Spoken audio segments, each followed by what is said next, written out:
No Other Woman, directed by Roel S. Bayani noong 2011.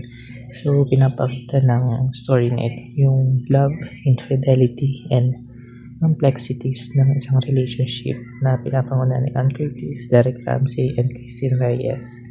So, sa movie ito, pinapakita yung sikat na dialogue na ang mundo isang malaking quiapo, maraming snatcher, maagawan ka, lumaban ka.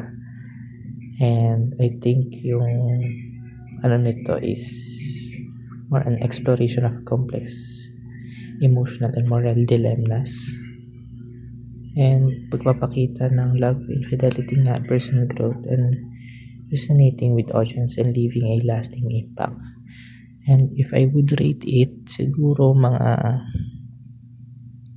7 out of 10.